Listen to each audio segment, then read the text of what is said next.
It's green, it's kind, it's clean. Vegan organic can feed the planet. It's safe, makes sense, serene. Vegan organic can heal the planet. Clean water, clean air, regenerate the land. We can feed the world with our hands. Clean water, clean air, regenerate the soil. We can feed the world, one and all. It's green, it's kind, it's clean. Vegan organic can feed the planet. It's safe, makes sense, serene. Vegan organic can heal the planet. Clean water, clean air, regenerate the land. We can feed the world with our hands. Clean water, clean air, regenerate the soil.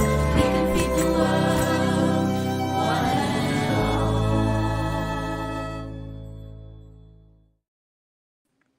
Hi everyone, and welcome to Vegan Organic Network's Veganic Gardeners Question Time. We have a fabulous team of experts who will be answering some of your questions about growing abundant, nutritious crops the veganic way, so which is with compassion and treating the earth and every single being that lives on it with love and respect. So we've got an amazing panel, like I've just said. Shall we start by introducing some of them? Or I know I'm Ellen Mary. Maybe that's the first thing I should say. I've literally just had to switch around IT equipment because I couldn't get from my side to work. So I'm now all in a fluster. I'm a broadcaster, podcast host, TV presenter, author, and of course vegan. I garden veganically, and I love to be part of these Veganic Gardeners Question Times where we can spread the word and the love about how important it is for the future of agriculture. So let's see who. Oh, and okay, well, there's my book, How to Grow a Garden. Is a book that I released last year, which is a great book for beginner gardeners. So if you know anyone, please go and pick it up. It is, of course, vegan as well. And I also very recently opened a consultancy called People Plants Wellbeing, which is all about connecting with nature for good well-being. I call it Find Your Magic, because I think when we live compassionately and in connection with everything that lives on the planet, you really can find your magic. So thank you for those. Great reminder. So yes, let's introduce the expert panel for today. And our first panelist is Jimmy Videle. I hope that that's the first panelist that's going to pop up on the screen. Hi, Jimmy. Hi. Hello, Ellen. Welcome. I'm sorry for so much fluster to begin the show. I was like suddenly realized I was on my phone rather than my laptop, and it didn't have charge, so I had to run through the bathroom whilst we were on live to get a charger. Anyway, Jimmy, you're a farmer, an activist, a consultant, and researcher. You have done so much. Can you introduce yourself and tell us a little bit more, please? Yeah, so hello, everyone, and thank you, Ellen, for hosting, and thank you, Vegan Organic Network. Really, without y'all there, I don't know where I would be. It was because of you being my mentors back in 2014, where here in Boileau, Québec, which is about an hour and a half equidistant from Montreal and Ottawa up in the mountains, that we started, my wife, Mélanie, and I, veganic small-scale farm, La Ferme de l'Aube, and it was a lot to do with the advice from David and Dan and Ian and Tony and Jenny and so many other people that helped us along the way at the Vegan Organic Network. So for us, thank you, because without you, we wouldn't be there. So anyway, yes, we are small scale veganic farmers. And I also have just released a book. It's called Veganic Grower's Handbook, Cultivating Fruits, Vegetables, and Herbs from Urban Backyard to Rural Farmyard. And it is available in the UK. It just came out. It was supposedly just released about 5 or 6 days ago. Some people have gotten it early, but you can get it from Blackwell's or Smithfield's or W.H. Smith, or if you're into it, Amazon. Well, it's really kind of up to you. So if you would like to have my take on veganics, then there it is, 324 pages talking about all sorts of crops, really specifically to North America. But it does have really good information that everybody around the world can use on composting and insect pressures and disease resistances and nutrient deficiencies and all sorts of fun and fabulous information. So check that out. A couple other things, and then I'll go. I also just co-founded in the beginning of January the North American Veganic Certification Standard, or Certified Veganic. So we are now able to certify veganic growers, farmers, semenciers, people that run seed companies in North America and get them certified with a certified veganic logo. Very exciting. We're building our community, and it's very, very exciting. So if you're in North America, would like to join us, check us out, certifiedveganic.org. The last thing I want to say is that here at La Ferme de l'Aube, we are going to be doing an intensive farm biodiversity study, because what Ellen said rings true. As we grow and we grow food, we need to use with love, with compassion, and we need to do it in a way that allows all beings to thrive on this collective planet we all live in. So thank you for having me. I'll leave it to the others. Oh, thank you so much, Jimmy. What amazing work. And the book looks like an incredible resource. And also thank you so much for, starting the North American Veganic Certification Standard. That's so important, So definitely everyone go check that out. And also Jimmy's book. So really looking forward to chatting with you over the questions in a moment. Thank you. So our next panelist you will have seen many times on here is the conservationist, author and keen grower of organic fruit and vegetables. It's Piers Warren. Hi, Piers. Hi, nice to see you. You too. How are you doing? Well, I'm doing good, because it's that great time of year when it's time to start sowing seeds, and my greenhouse is already full of many trays of the early seeds to sow. And of course, as it's starting to warm up and the days are lengthening, every time I go and look, something new has started sprouting. So there's changes to see every single day. It's a really exciting time of year. It is, and it feels like after a really long winter, when those first seeds start to germinate, it just fills your soul with so much happiness, doesn't it? And if you're anything like me, you check them 10 times a day, even even if you've been growing for years and years and years and years, it's still a novelty to see them pop up through the soil.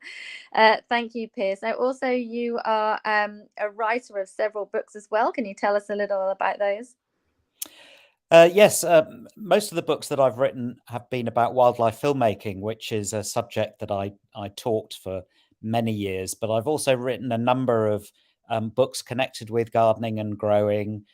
For example, 101 uses for stinging nettles, how to store your garden produce. And the most recent one is the Vegan Cook and Gardener, which is... The first half is about how to grow all the crops, and the second half is about how to cook them. But it's all arranged month by month, so that for each month you can see which crops will be ready, what you need to do in the garden, and then which crops you can cook in the kitchen. Really useful information. And I think it's that connection also between growing and eating. I think often we talk about eating a more a plant-based diet, but also we need to know how to grow the plants in the first place. So making that connection between the two is really important. That's awesome. So you have a website, don't you? pierswarren.co.uk. Can we find out more there too? Absolutely, that's the address. Yeah. And you can buy the book on the veganorganic.net website. Thank you so much, Piers. We'll chat gardening very soon. And our next awesome panelist is Addy Fern. Addy runs Plants for a Future in a 28-acre forest garden in Cornwall. So I'm really looking forward to chatting with Addy more so she can tell us all about it. Welcome to the show, Addy. Hello. Can you hear me? We can hear you, but it's a little bit in and out. I can't hear your every word. Addy, if you can hear us, Tell us a little bit about your plants for a future project. Okay, Addy's gone. So by way of introduction to Addy, I'm not sure if she will be back or not. It's a 28-acre forest garden in Cornwall, perennial salad plants, fruiting trees and shrubs, oil-rich seed and root crops, and there's a wide range of medicinal plants. The land was planted with native woodland in the early 1990s, and it provides a haven for wildlife.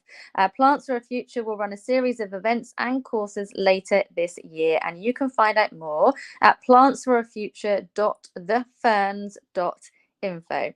So hopefully Addy will make it back, but if she doesn't, do go and check them out. Okay, well, Piers is back in Addy's place anyway, and hopefully so is Jimmy. Hi. We've got you covered anyway, haven't we? I'm sure. Hi. Addy is back. Hi, Addy. I'm not entirely sure that the sound is going to work with Addy today, but let's see how we get on, and fingers crossed. So, as you know, Veganic Gardeners Question Time hopes to inspire and bring new ideas about gardening the compassionate way. So we've got a whole list of questions, and we're gonna talk through them and see how far we get. There's some really good questions for the show today as well. So I think it's of interest to so many people at all different levels of veganic gardening and growing as well. So let's start with the first one, shall we? Addy sounds a little bit better. Oh, because she's muted. Sorry. Okay, let's start with the first question. See how we do. As a recent vegan, I am now trying to grow veganically on my allotment. Recently, I was ridiculed for not using the free horse manure that's regularly delivered. I found it difficult to explain why I wouldn't use what was just a waste product from animals that were well cared for at local stables. Can the panel give me some good arguments that will make sense to my allotment neighbours? Thanks, Henry. I love this question because I know that it comes up so often for veganic growers on all size land, like allotments, backyards and large areas. So perhaps Piers or Jimmy, would one of you like to help out with that question? Yeah, I can make a start if you like. And there are several points we can look at here. So just briefly, if we think of some of the practical considerations, one is that with any animal, whether it's livestock such as cows or pigs, or a more domesticated animal like a horse, if we take their manure, we don't know what's in it. We don't know what the animal's been treated with. So, for example, livestock, including horses, are regularly treated with deworming medicines, and residues of that, of course, will be passed out in their dung. They're also treated possibly with antibiotics, and they may also pick up other unwanted chemicals from the food they eat. So, for example, if around the stables some weed killer had been used, even outside the boundary of the stables, it can still drift in, and they may eat some of this as they're eating their grass, and that glyphosate is very persistent, that can go through their system. So if you think you're adding to your compost heap or your crops things like worm killing chemicals, which will potentially kill worms in your compost heap and in your soil, of course you don't want that. We don't want to be ingesting any of this either, including antibiotics. And the other consideration is more of an ethical one, and this is a bit more subjective in that if we're taking manure from livestock, we are adding value to the whole livestock industry. And you might say that, well, if they're horses that are kept as pets and that they're looked after carefully, then that's not such an issue. That's why it's a real fine line sometimes. But in general, as veganic growers, we do try and avoid all animal imports. Thank you, Piers. Excellent explanation. Jimmy, do you have anything you'd like to add to that? Yeah, the only thing that I'll say is that it's interesting that, I mean, all manures is actually a waste product. So the animals, let's say they were eating grasses, in this case, horses, let's say they were eating green Timothy grass as part of their feed. Well, if you were to use that green Timothy grass and use that as mulch for your plants, a live living or a live mulch, a green mulch, you're going to actually get all the vitamins and minerals that the horses actually, when they eat that grass, are ingesting. And then the waste product that comes out, the manure, is actually, you're losing all of those vitamins and minerals because the horse has uptook all those vitamins and minerals. Whereas if you're using the grass itself or a plant-based compost itself or chip branch wood itself, you're basically getting all nutriment. And let's just stick with grass. You're getting all the nutriment from that green growing grass. It's going to go right into your beds. The microorganisms are going to feed on it. It's going to make your soil healthier. It's going to make a more living soil. And you can use that as an explanation too. Perfect. Thank you so much. I mean, honestly, Henry, you've got a lot of answers there. Go and tell those allotment neighbors, spread the word. Thank you so much. Okay, let's move on to our next question. So this is from Tony with Caroline, Steve, Lisa, and Christina in Reading. We are looking to converting our 250 square meter allotment into a mini permaculture system with 4 new fruit trees and 2 existing eating apple trees. The soil is a clay loam that doesn't get waterlogged. We are suggesting perennials like rosemary, fennel, chives, marjoram, Taunton, Dean, kale, campanula, asparagus, chard, good King Henry, and red currants. Which of these are suitable for growing under trees, or would you suggest something else? Well, first of all, it sounds like it's going to be absolutely lovely. Piers, Jimmy, or Addy, even if the sound is very good. Oh no! Oh, we have a note. My internet isn't working properly. Really sorry. Hopefully next time. Thank you so much, Addy. Thank you for being here and trying. I hope you enjoy the rest of your evening. Thank you so much. Oh, I like that. The holding up the sign was a great idea. Okay, so sorry, going back to our question. Piers or Jimmy, do you have anything you would like to suggest that could be grown under those trees? Yeah, I can start if you like. So Okay. very, I mean, we're almost talking about forest gardening here, where you have different layers of growing, and very commonly the things like berries are grown under the shade of trees. So that's one of the things that was mentioned, red currants, I think. So Yes. that would certainly be a good one to plant there. But in general, I think it's a case of looking at what sort of conditions these plants like normally. So, for example, a number of herbs were mentioned there, such as rosemary, and these grow in the Mediterranean in hot, dry conditions, and they do like a lot of sun. So something like rosemary won't do so well in the shade. Oh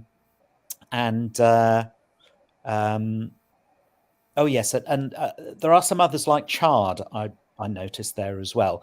Yeah. Chard is quite a good all-rounder, actually. It's such a vigorous grower, and although it will do perfectly well in full sunshine, you will also get a crop in semi-shade as well.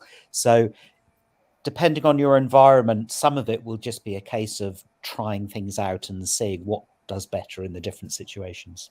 Yeah, that's great. Thank you, Piers. I agree with that. I think with gardening, in all respects, it's a bit of trial and error and experimenting and seeing what works for you, for sure.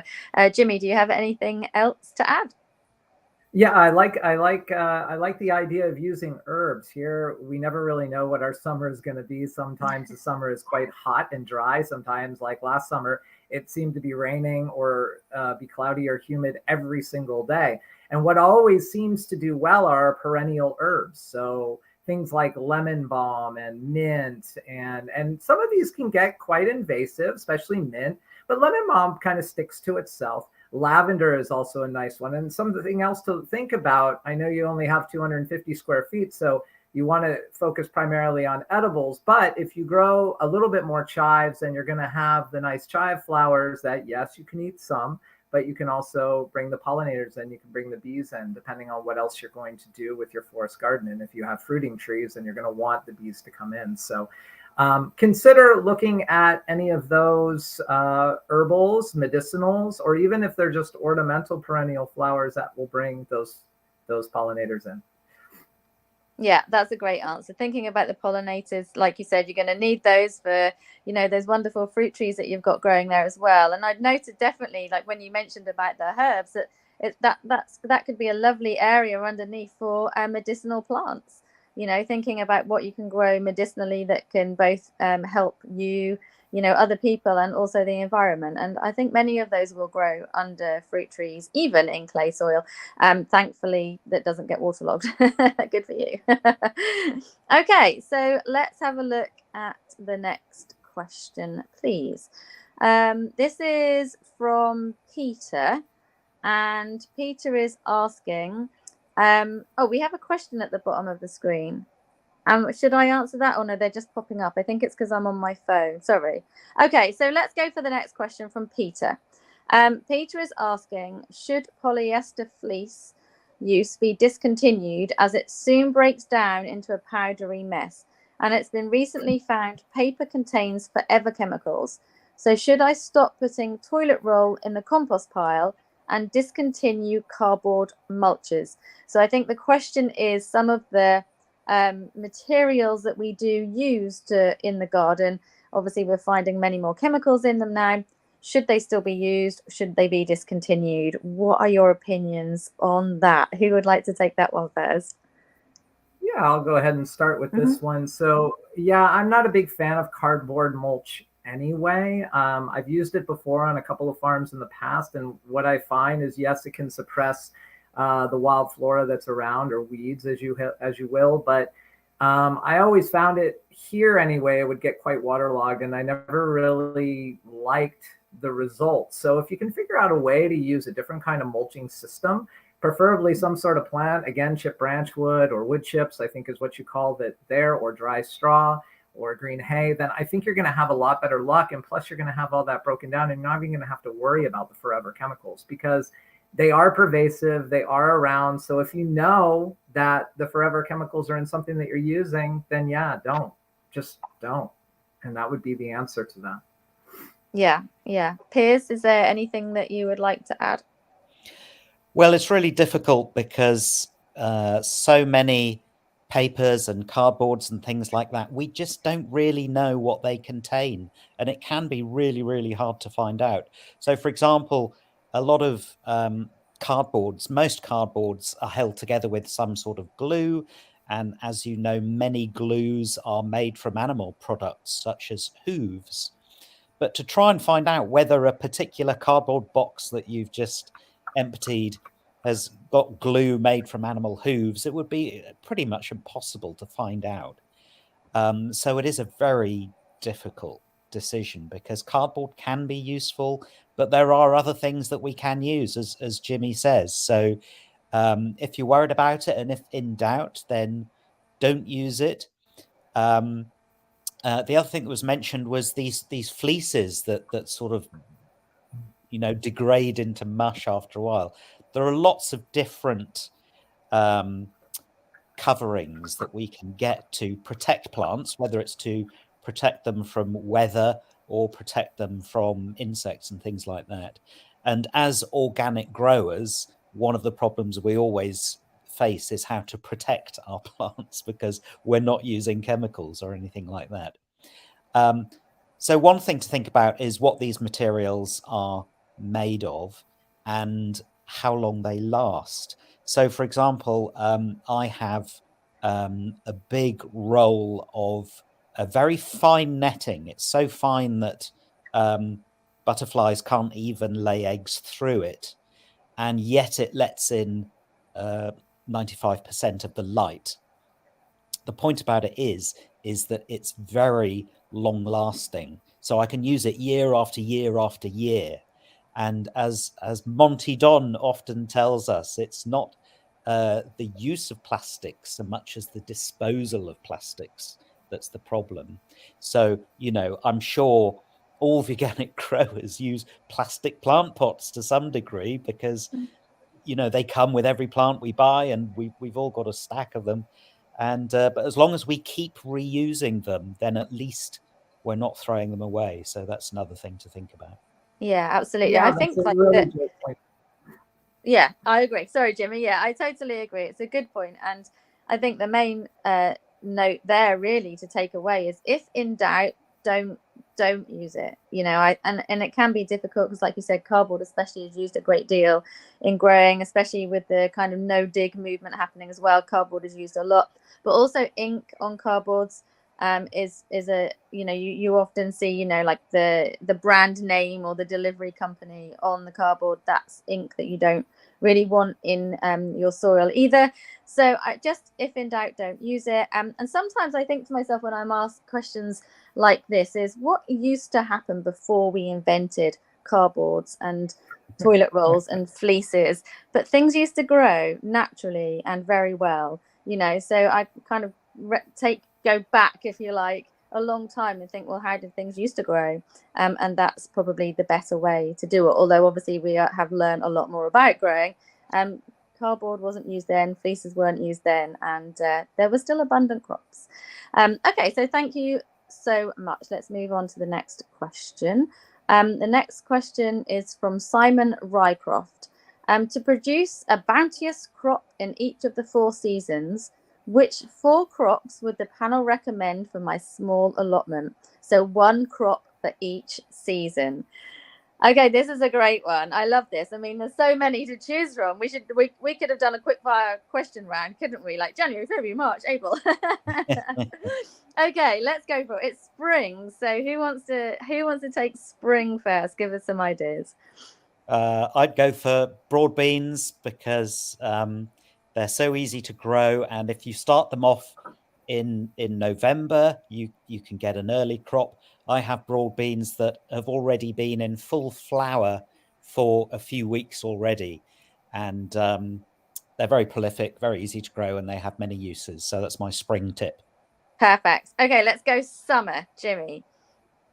Okay, so summer, my 2 favorites, and our seasons are a little bit different, but my 2 favorites are going to be peas, any and all kinds. So either shelling peas, sugar snap peas, or snow peas. And the other one would be carrots, because there's nothing better than an early summer carrot. That's great. That's perfect. Okay, so autumn. Pierce, autumn. Well, I'm going to have to say a bean again because I'm a really big fan of lottie beans, and I grow them every year. They're very productive. They produce these long pods, which are really attractive, kind of deep red pods, and the beans themselves are very beautiful. They're white, flecked with a kind of reddish purple color. The great thing about them is that you can very easily dry them and store them throughout the rest of the year. So rather than picking them during late summer, which you can do, and you can eat them fresh if you want to. But normally what I do is the vast majority of them, I leave them until the pods are turning brown, getting dry and brittle. And then I just harvest the whole lot, all the vines, everything, and hang the whole thing up in a dry place or even a greenhouse, and keep it there until everything has got really dry and brittle. And then you can pop open the pods and dry them out on a flat tray or something for just a few more days, and then you can jar them up and store them. So really, really good, productive one for autumn, and then to carry on throughout the winter. Yeah, absolutely wonderful. Okay, Jimmy, wintertime. Yeah, so here it's a little bit tough for the winter, so I'll go maybe late fall, early winter. But my favorite in the fall is going to be any type of your brassica family greens. So we love to have our late kales because here we cannot grow it all in January and February. So we'll take our kale and we'll freeze it. We'll cut it and freeze it. And of course, also our winter cabbages, because from there we can have cabbage. We just finished eating our last cabbages from in our cold room that we harvested in late October, and that went all the way until the end of March. And of course, we can make our sauerkrauts and kimchis, which are really high in the wintertime. Those fermentations are really high in the wintertime of vitamin C and some micronutrients and really good for the gut biome. So yeah, here our winners are the brassica families in the winter. That's so good. Thank you so much. I'm going to go with leafy greens all year. So spring, just your early salads, like easy peasy, doesn't like they germinate so quickly, grow really quickly, nice early varieties. And then summer, I would probably go, I know we mentioned chard earlier on, but easy, doesn't need much room. You can practically grow it anywhere in anything and you're going to get a crop. And then autumn, I recently had some tree spinach. It gets quite big, but once you've got it, you have always got it because you're never going to get rid of it. You can collect the seeds. It's really easy to grow, full of nutrition. And then wintertime again, I'm going to agree with you, Jimmy, when it comes to kale. Easy to grow. You could grow it in pots and containers. You can grow it outside and just full of nutrition as well. So hopefully that's given you plenty of options. Peter says the wood pigeons always thank me for my cabbage growing efforts. Grr, we know about that. Some netting is useful. So I've just made some wooden poles and I cover netting over pretty much anything to keep the pigeons off it. And I have noticed, because I've never hosted this before on my phone. I'm always on my laptop, but on my phone I can see all of the comments and questions coming up. And there's some really great, additional information that listeners, viewers are putting into that chat. So for anyone who's watching this, also have a check over that because it's really interesting too. Okay, thank you so much, Piers and Jimmy. What have we got next? We're on to question 5 already. We're going through them quickly today. Hi there. I volunteer in a garden that does some straw bale gardening for squashes, both summer and winter varieties. It has great benefits, but they condition them first with blood and or feather meals. So, of course, I'm wondering how to do it veganically if possible. Thank you, from Debbie. Who would like to take this one first? All right, so there are a couple different options. I'm going to leave one. I'm going to hint it towards Piers for one because it comes down to one of those books he talked about. But here, what we like to use is organic soybean meal, organic alfalfa meal. And both of those would be able to condition. Now, I don't know exactly what they mean by condition. I don't know if they mean getting a wheelbarrow of this blood meal, so in this case, soybean meal, and then rolling the bale in it or just kind of spreading it over the top. But I would go ahead and use either soybean meal, alfalfa meal, or cottonseed meal. Just make sure it's all organic if possible. Well, only organic because you don't want to have GMO, soybean, alfalfa, or cottonseed meal. But those would be the 3. But then there are some plant teas that you can make, and I'm going to just leave it there. Oh, amazing. Plant teas. Piers, can you pick up on plant teas? Well, funnily enough, yeah, I was going to say that one of the things that I do every year is to make plant teas to use as organic fertilizers. And usually the first in the year I make is nettle tea. And the simplest way to do it is just to get a bucket and fill it with nettles, absolutely cram them in till it's to the top of the bucket, then top that up with water, put a brick or something on top just to hold them down, and then leave that for a few weeks. It'll stink really bad, so don't put it near your kitchen door or near your neighbors. But yeah, so that produces a tea that is full of nitrogen for your crops. And so when it's fermented after a few weeks, you can strain it off, put the strained stalks and everything, they can just go on the compost heap. And then the liquid, keep that in a container. And when it comes to watering your crops or the straw bales themselves, then you just want to dilute it about 1 part to 10 in a watering can and just spray it straight on the straw bales.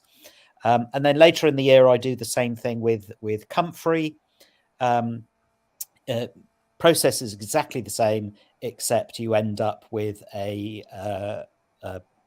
tea that's really good for the fruiting plants, like when your strawberries and raspberries and tomatoes and things, they start actually fruiting. That will be better for them.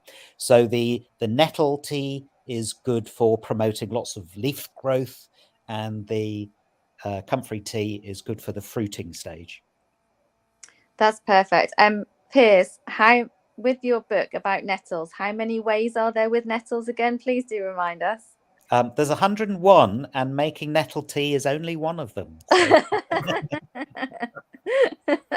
So, you know, nettles are pretty amazing in the garden, aren't they? And when they flower, also the butterflies and ladybirds absolutely love them too. So that's a great way. Actually, I've never done straw bale growing before, but it really has caught my interest recently. So that's really useful information to know. Thank you very much. With reference, I must just say about the using the fish blood and whatever else that is. Somebody once said to me, why don't they were using fish blood and bone on something, and I kind of grimaced. And they said, why wouldn't I use that? And I said, do you eat fish blood and bone? And they said, no. And I said, but you're feeding the food that you're eating with it, so doesn't really make sense for a start. And that person isn't vegan, but they did stop using it. So I think sometimes we can just say the odd, you know, just a little question to make someone think about their use of a product in the garden as well. So nettles are way better than that for sure. Thank you so much. Okay, next question. This is from Susan. I have some small raised beds. Should I plant some green manure like mustard, or is it too late in the season? Okay, who would like to take this one first? Well, I can just say that it's certainly not too late at all. We're only getting going with the season. So yes, absolutely. Plant green manures now. This is a good time to do it. And so, for example, I'm sowing some scarlet clover at the moment, which is a really good green manure. And it's not only nitrogen fixing, but it also produces these amazing scarlet flowers, which bees absolutely love.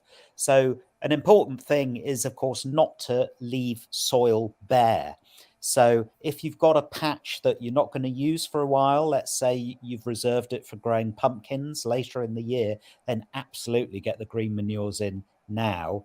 And then when you need the space later in the year, you can either just hoe it down, or you can even, if it's a big plant like a pumpkin, you can even plant it among the green manures and keep the green manures in place. That's called under sowing.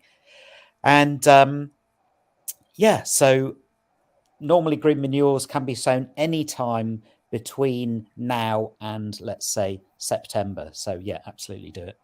Yeah, that's great. Jimmy, anything to add to that?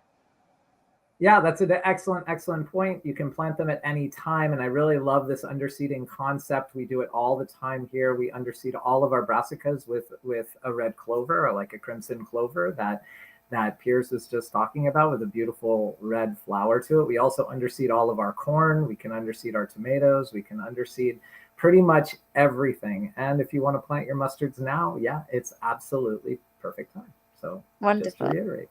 Thank you so much. I think that sometimes at this time of year, because, you know, it's starting to get warmer and we can't wait to sow all of the seeds and, you know, get going in the garden, that we kind of rush it and then get a bit overwhelmed and think that we're too late. But actually, it's so very early, and, you know, just enjoy the process, take it step by step. And it's not usually too late to do anything in the garden, I don't think. You know, if you want to have a go, then go for it. Okay, so next question is from Peter Swain. What are the panel's thoughts on precision fermentation that George Monbiot advocates? So I don't know if I've just pronounced his name correctly. Sorry if I haven't, because I don't know this at all. I'm definitely leaving that with Piers and Jimmy. Yes, well, so George. Go ahead, Piers. No, please. Oh, okay. Well, so George Monbiot is he's a writer. He mainly writes for The Guardian, and he's been writing on environmental topics for many years. And most of what he says is absolutely excellent. His recent book is called Regenesis, and it's a superb book about how to transform the growing of food globally to solve many of the environmental problems that we've got. And one of the things that he mentions is this use of bacteria to grow food, basically, and it can be done in a large scale, but taking up a very small amount of space compared to the amount of land that is currently used for agriculture. So it has huge benefits. I think we need more time to work out how it's going to work on a large enough scale to actually make a difference. And of course, a big factor will be what people actually think of it. It's a bit like lab-grown meats. You know, some people think, oh, well, that's great. If I can eat meat and an animal hasn't died, then absolutely I want that. Whereas a lot of people are actually thinking, well, I don't want to eat something that's grown in a lab. I'd rather just eat carrots and potatoes that are grown in the soil. So it's a very interesting idea, and I'll look with interest to see how it develops. Thank you, Piers. Jimmy, do you have anything that you'd like to add in? Yeah, I'm a huge fan of George. He writes just amazing articles. I haven't read his new book, but I'm a big fan. I'm always cautious though when we start talking about bioengineering, doing things. Precision fermentation, from what I can tell, is also considered precision biology. So where it might work, at least in my head, the way I look at this, and I've worked in many different ecosystems, and in the tropics here in Quebec, where it gets quite cold, in Arizona, where it's quite dry. And what I have come to understand is that microorganisms are different. Biology is different. Soil is not soil everywhere. It's not the same. So depending on what our AI models are, I mean, it would almost have to be so specific to target every single soil type in every single different region. Because even if we have, say, a clay loam soil, my clay loam soil here for sure has different microorganisms than a clay loam soil in the UK. So I just think we need to be very careful. I think what's more important to understand about all of this, and he does advocate for this very much as well, is that, well, why don't we just take all the animals out of agriculture first? Let's just end animal agriculture forever. Let's take it out of the system, and let's just have a 100% plant-based agriculture future first.